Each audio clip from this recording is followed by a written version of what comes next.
Hello everyone, myself Sneha Dhange from Dr. Hari Singh Gaur University, Sagar. I am a student of BSc 6th semester and here is the mid-2 assignment of zoology under the guidance of Dr. Dipali ma'am. My topic is Life History of Trypanosoma gambiense. Now, what we'll see in this morphology of trypanosoma, its life cycle along with pathogenesis, symptoms, diagnosis and prevention. Now, moving on to the morphology of trypanosoma. They are unicellular flagellate protozoans. They are generally digenetic, means they require two hosts to complete their life cycle. Now, in this case, the definitive host is human. That means in this and the human sexual stages of the life cycle will take place, and the other is intermediate host, which is also known as the vector. And in this case, the vector is sessile fly. These are found in intestine, but sometimes in the bloodstream also. Now, their geographical distribution, they are present throughout the world, but mostly present in the African countries and hence are known to cause the disease called as African sleeping sickness. As we can see from the structure, the body is short cylindrical form. It has a single flagellum. Its anterior end is pointed and its posterior end is blunt. The flagella in the anterior part is free flagellum, whereas in the posterior part it is attached to a basal granule. Near the basal granule, kinetoplast is present. Now, in the cytoplasm, there are many mitochondria present.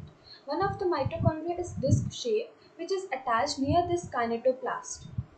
Cytoplasm also contains various organelles like endoplasmic reticulum with or without ribosomes. Free ribosomes are also present. For storage, there are reserved food granules. The covering of the trypanosoma is called as pellicle.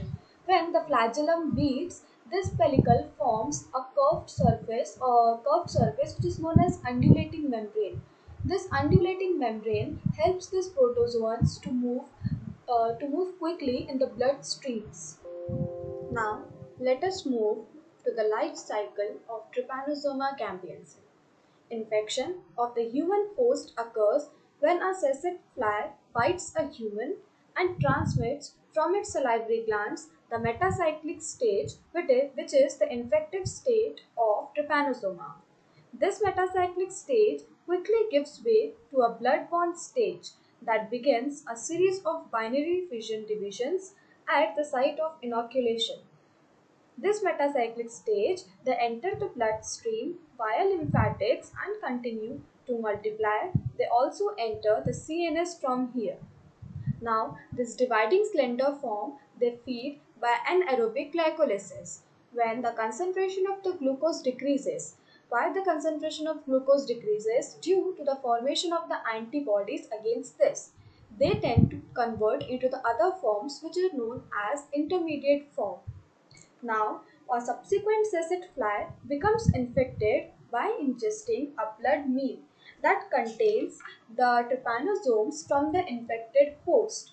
They first enter into the midgut of the cecid fly. In the midgut, it converts into a slender long form. Further binary fissions, it converts into, by further binary fissions, they move to the salivary glands with the help of esophagus. In the salivary gland, they convert into a form which is known as crithidial form. In the crithidial form, the nucleus which was earlier present in the center moves a little to the posterior side and the kinetochore moves a little backward. This crithidial form, after the repeated divisions, form the short metacyclic stage in the salivary gland itself.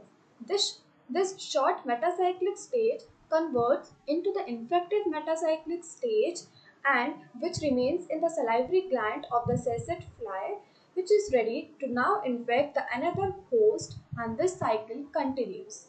Now, let us move to the pathogenesis, symptoms, diagnosis, prevention, and treatment of Trypanosoma gambiense. Pathogenesis. It causes sleeping sickness disease, which is also called as African trypanosomiasis.